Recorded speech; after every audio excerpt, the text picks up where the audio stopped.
Au global, je suis à 3 500 € par mois. La plupart des élèves apprennent tout en fait grâce à cette formation. Je suis devenue quelqu'un d'indépendante. J'ai plus l'impression de devoir compter sur les autres pour faire ce que je veux dans la vie. Écoute, je suis très contente de pouvoir échanger avec toi aujourd'hui. Merci d'avoir fait le déplacement, de prendre de ton temps pour nous raconter ton parcours dans Liberté Digitale. Et je pense que ça va inspirer pas mal de personnes qui vont nous regarder. Donc, pas trop de pression. Non. Mais du coup, est-ce que tu pourrais te présenter pour du coup, les personnes qui regarderont la vidéo? L'idée, c'est vraiment de savoir d'où tu viens, vraiment où est-ce que tu en étais quand tu as rejoint Liberté Digitale. Et ensuite, on parlera ensemble de ce que tu fais aujourd'hui. Ok. Alors du coup, moi, je m'appelle Juliette, j'ai 25 ans, j'habite à Nantes et je suis community manager en freelance depuis 1 an et demi. Ah ouais, ok. Ouais, je me suis lancée du coup vraiment dans mon activité il y a 1 an, mais si je prends en compte le temps de formation, ça fait 1 an et demi. Et en fait, avant, je faisais vraiment des trucs qui n'ont rien à voir. J'ai fait 3 ans de psychologie et même une petite année de plus en spécialité de clinique. C'était un métier de passion parce que vraiment, le relationnel, pour moi, c'est hyper important. C'est un aspect de mon métier que je veux vraiment garder en priorité. Et j'ai changé de voie parce que il y avait des choses avec lesquelles j'étais pas complètement encore à l'aise, que c'est un métier un peu difficile, la psychologie clinique, c'est le côté psychiatrique. Et du coup, j'ai voulu me reconvertir dans un premier temps dans la coiffure. Ok. Rien à voir. C'est un peu en rapport avec la famille de mon conjoint, mais bon, le côté créatif me plaisait beaucoup, que je retrouvais pas en psycho. Et j'ai eu une année un petit peu difficile, une alternance un peu dure. Et ça m'a fait vraiment me remettre en question. Je me suis dit, OK, j'ai eu un peu de mal d'avoir quelqu'un au-dessus de moi. En plus, quelqu'un qui était un peu difficile en termes d'autorité. Et je suis allée au bout de mon année, j'ai fini. Mais après, j'ai pris vraiment quelques mois pour réfléchir. Et en fait, je me suis posée. Je suis tombée vraiment par hasard sur Instagram sur des vidéos de toi, de la formation. Je me suis dit, mais ça me correspond vraiment. C'est vraiment mon truc, en fait. Enfin, ça allie le relationnel et le côté créatif que, en fait, j'avais de part et d'autre dans mes autres expériences passées, mais que je ne retrouvais pas, en fait, en complémentaire. Mais tu connaissais ce métier avant de voir la vidéo? Pas vraiment, en vrai. Ok. La com, je sais ce que c'est la com. Je connaissais quelques dérivés du métier, mais community manager, moi, je savais pas ce que c'était, un peu un nouveau métier, en vrai. Et du coup, en fait, j'ai creusé, et puis de fil en aiguille, après la mise en contact et tout, je me suis lancée. Mais j'ai mis quelques mois quand même à me mettre dedans. C'était quoi, justement, les blocages? Pourquoi c'est quoi qui t'a fait douter? Au début, je me lançais déjà dans un métier que je connaissais pas. Moi, ça faisait déjà... j'en étais à quoi? 4 ans d'études? Non, 5 ans d'études. Au bout de 5 ans, t'as pas envie de te gourer, quoi. Et même si je ne regrette aucune année, qu'il n'y a pas d'année de perdue, c'était un challenge de me lancer en freelance, de me lancer dans un nouveau métier. Et puis aussi, je me suis dit, attends, tu vas te lancer dans une formation alors que... toi, comment tu vas trouver des clients facilement alors que tu n'as pas fait d'école de com avant par rapport à la concurrence, je me suis dit, moi, mon profil, comment je vais me démarquer? Donc, j'ai mis du temps à discuter avec la personne avec qui, du coup, j'étais en contact pour rentrer dans la formation, en lui demandant vraiment en quoi ça consistait, qu'il m'en apprenne plus sur le métier, ce genre de choses. Et puis, j'avais aussi un petit peu peur de la formation en elle-même, que, OK, est-ce que c'est pas une arnaque? Tu vois, quoi. Comme c'était en ligne et que c'était pas en présentiel, forcément, tu as la petite appréhension de te dire, OK, j'ai investi sur moi. Voilà, c'est un investissement. En plus, à cette époque-là, j'avais pas trop de sous et tout, donc j'étais en mode, bon, faut pas que je me gourre. Mais pour autant, c'était une prise de risque. Bon, tu le prends pas.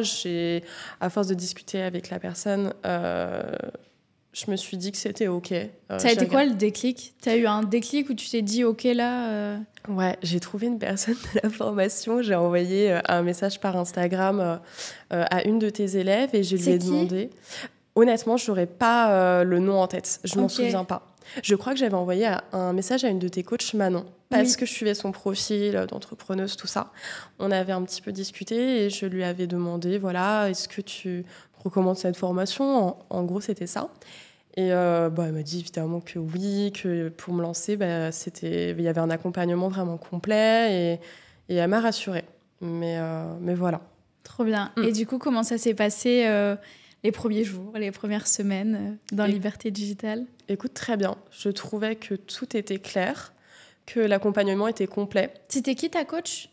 C'était Manon. Pour quoi je réfléchis, c'était Manon. On est toujours en contact et on a un très bon contact toutes les deux. Donc ouais, c'était Manon. Ça s'est très bien passé. Elle m'a bien introduit, en fait. Et moi, je me suis dit, OK, je me laisse vraiment les 3 mois. Je prends mon temps. C'est ce que j'ai fait. Ça s'est bien passé. Les lives et les cours complémentaires aident. T'es venue au live. Ouais. Trop bien. Ça m'est arrivé certaines fois de pas pouvoir parce que j'avais un salariat à côté, donc... Ok, t'avais du coup un job quand même en parallèle de la formation. Ouais. Je travaillais un peu à côté. C'était un emploi où je faisais des ménages parce qu'en fait, c'était un des seuls boulots qui me permettait d'avoir des horaires hyper flexibles. En fait, je ne travaillais qu'aux heures que je souhaitais. Okay. Et j'avais pas d'autre boulot en fait qui me permettait de faire ça. Et quand tu te lances en freelance, c'est vachement compliqué. Donc du coup, voilà, c'est le boulot qui me permettait de manager. Ça te permettait d'avoir un peu le truc de côté pour avoir du revenu en attendant que tu te formes, quoi. Ouais, c'est ça. Ah bah oui, parce que sinon, j'allais pas compter sur la CAF non. Et puis je suis pas du genre à demander des sous à mes parents, donc. Même la formation, c'était toi ton argent de poche ? Initialement, ouais, j'ai fait un prêt à quelqu'un entre guillemets pour la payer et in fine, mes parents ont décidé de me rembourser la formation. Pour m'encourager et parce qu'ils sont sympas. Donc ça s'est fini comme ça, mais à la base, moi je partais du principe et c'était comme ça que ça s'est fait sur les premiers mois, c'était un investissement du coup.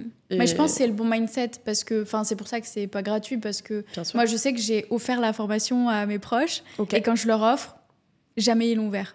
Ouais. Jamais. Mais non, tu te rends pas compte de la valeur. C'est ça le problème. Et du coup, j'ai beau vouloir les aider, en fait, je me suis dit mais offrir la formation, déjà maintenant, je le vois aussi comme un manque de respect, dans le sens où moi, c'est mon travail au quotidien. Il y a une équipe qui est dessus. Je pense que tu peux voir tout ce qu'il y a dans la formation. C'était quand même des heures de travail pour moi. Et je me dis, en fait, ils respectent pas trop l'énergie que j'ai mis dedans et ils devraient me soutenir au final. Bien sûr. Et du coup, il y a ce truc où moi, je pensais les aider, mais en fait, ils suivent pas la formation, donc ça sert à rien. Puis t'as pas la même motivation en fait quand là tu sais que faut charbonner. T'as pas investi pour rien. Non, et puis même c'est ta vie qui est en jeu, ta profession, c'est tout quoi. C'est hyper important et non quand tu te lances comme ça pour te mettre en indépendant, pour te lancer pour la plupart peut-être des élèves dans un métier qu'elles ne connaissaient pas parce que c'est quand même une formation, donc tu peux avoir fait de la com avant, mais normalement à part si c'est un complément de quelque chose, la plupart des élèves je pense apprennent tout en fait grâce à cette formation. Et du coup, t'es motivé. Tu rentres pas dans cette formation si t'as pas envie, quoi, de te donner dedans. Il faut. Ouais. Et justement, toi, comment ça s'est passé, tes premiers résultats dans la formation ? Est-ce que c'était pendant ton accompagnement des 3 mois ou est-ce que c'était après ? Non, juste après. Okay. En fait, j'ai attendu de terminer la formation en préparant un peu le terrain auprès de mon entourage, en voyant s'il y avait quelque chose à faire, si je pouvais me faire une expérience et tout. Et au niveau de ma belle famille, j'ai réussi à avoir 2 contrats donc dans le domaine de l'automobile et de la coiffure pour gérer leur Instagram.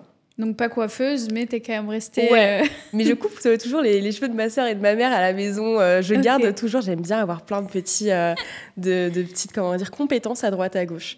C'est un truc que j'adore faire, c'est pour ça que je fais toujours plein de métiers étudiants très différents, des jobs, je veux dire, étudiants très différents, parce que j'adore avoir plein de cordes à mon arc.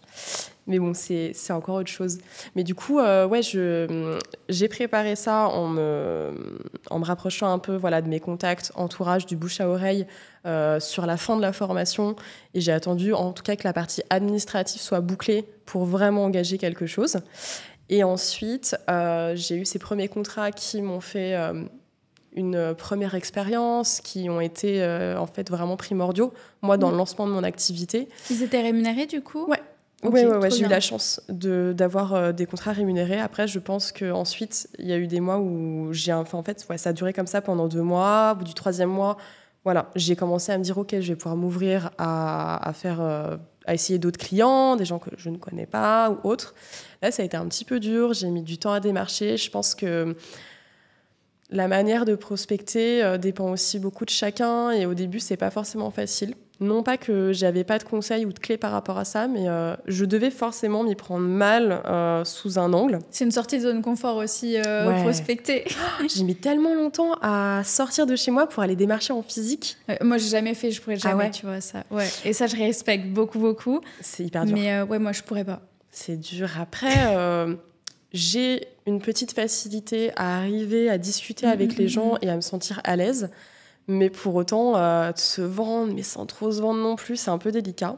Et tu vois, j'ai pris honnêtement deux demi-journées pour aller faire de la prospection en physique. J'ai prospecté peut-être dans une 50aine de boutiques, diverses et variées, tout domaine confondu. Et en fait, j'ai fait une super rencontre. Il y avait une fille qui travaillait, qui était à temps partiel dans la petite boutique dans laquelle elle travaillait et qui était graphiste à côté. Et moi, j'y vais pour la boutique en question, je me réfère à elle, je lui demande « Ok, est-ce que votre entreprise aurait besoin d'une community manager ?» Je fais mon petit sketch, là, enfin mon discours. Et elle me dit « Mon entreprise, non, mais moi, oui. » En fait, elle m'explique qu'elle est graphiste à côté, du coup, et elle me dit qu'elle est sur un projet, elle fait toute l'identité visuelle d'une entreprise, et en fait, ça a été mon premier client à côté. Okay. Et du coup, c'est trop cool, parce que maintenant, on est un peu associés, c'est-à-dire que dès que moi, dans ma clientèle, il y a un besoin de graphisme, allô Marine, et dès qu'il y a des besoins de CM, allô Juliette. Donc, on s'aide beaucoup, c'est vachement bien. Génial. Et à peu près, du coup, ce premier contrat, il était autour de combien ? Ce premier contrat, il était à 400 €. Je ne gérais qu'un réseau, une petite fréquence de publication par semaine, donc j'étais à 400.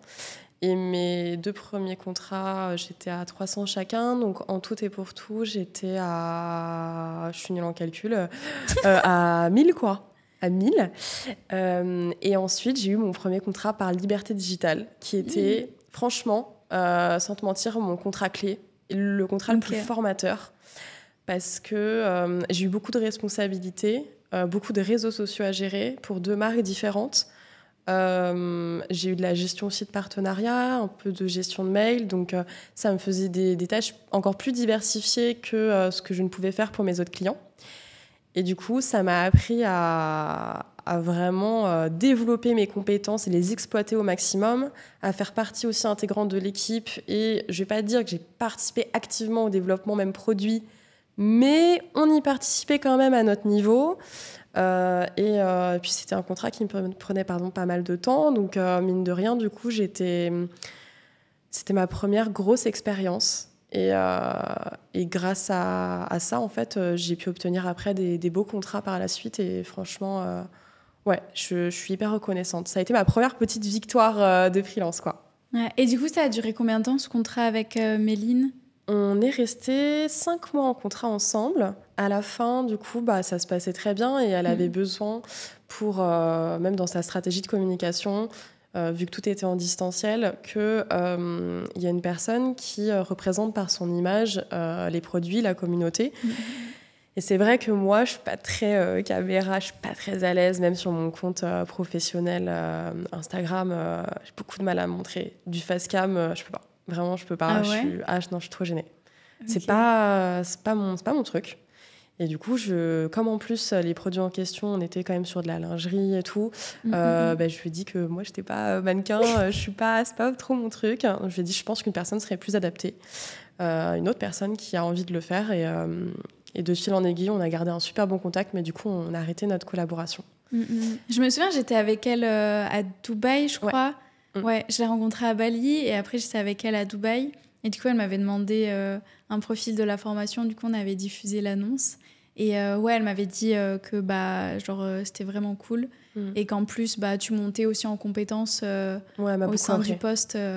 Mais Méline, c'est vraiment une super businesswoman. C'est un truc de dingue ce qu'elle a réussi à accomplir. C'est un autre sujet, mais je pense que de par la personne qu'elle était, cette cliente m'a beaucoup appris.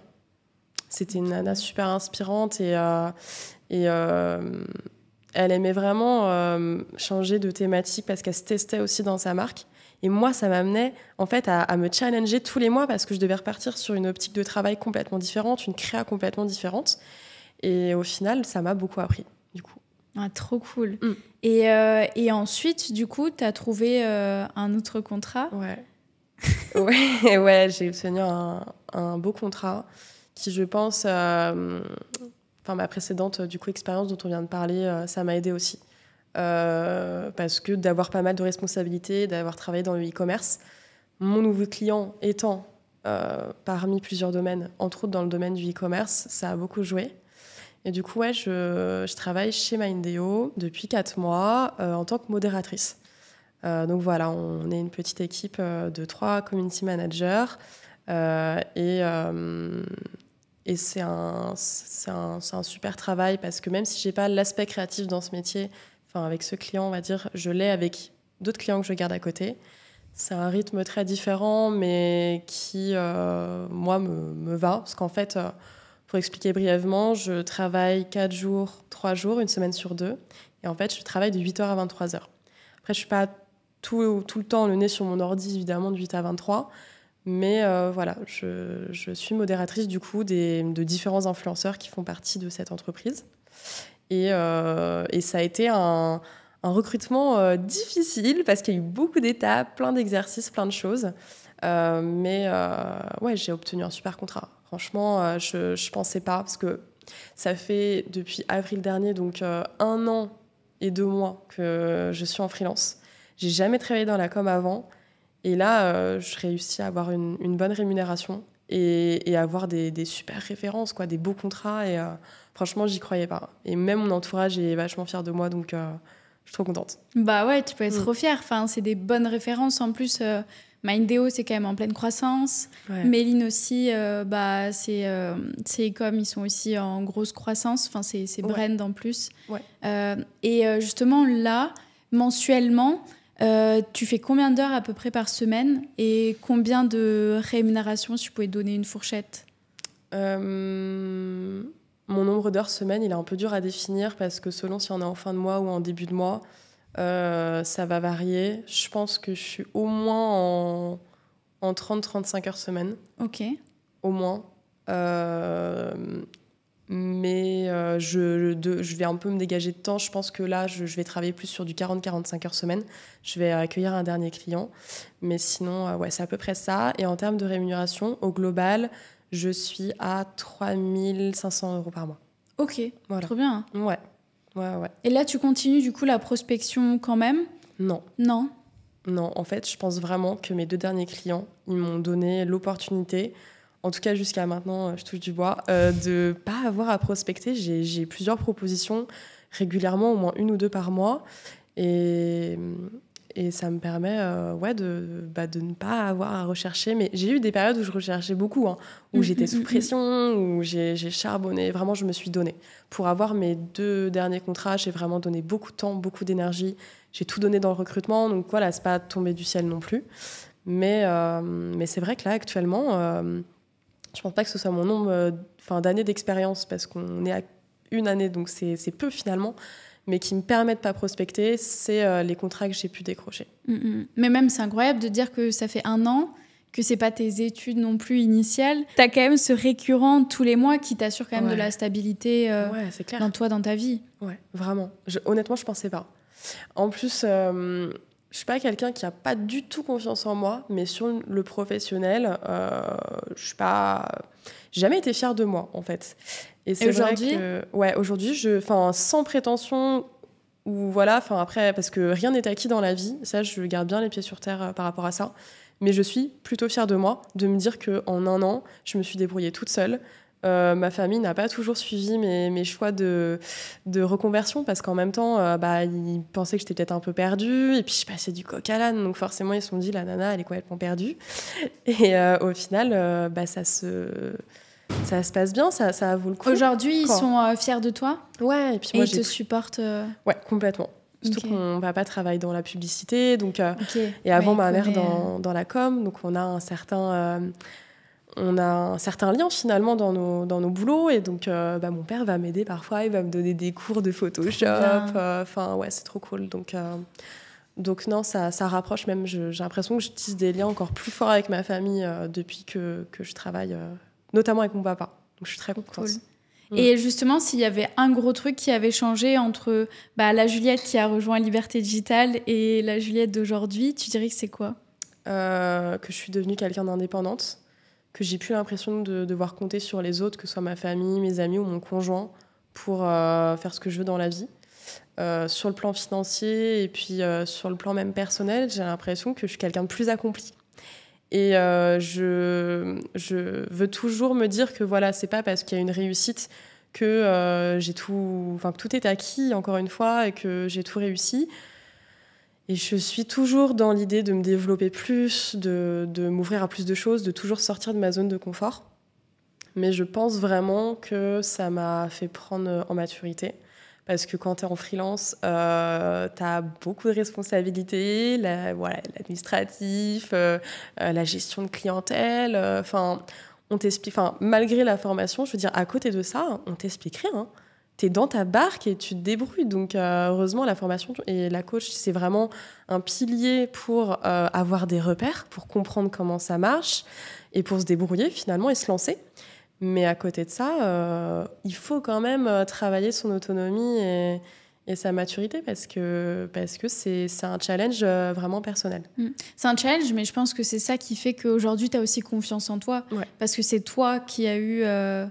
tu vois, à grandir sur certains points. Peut-être qu'à des moments, tu t'es dit, oulala. Moi, je sais que c'était des trucs où c'était papa-maman, tu vois, qui faisait. Et quand j'ai dû faire mes premières factures, j'étais en mode, ok, là, c'est à moi de le faire. L'angoisse, vraiment. Là, il n'y a pas longtemps, j'ai payé mes impôts pour la première fois. Enfin, tu vois, il y avait ma maman en backup, mais j'étais en mode, c'est dur de grandir. On ne nous apprend pas ça à l'école. C'est papa-maman qui faisait ça, mais non. Après...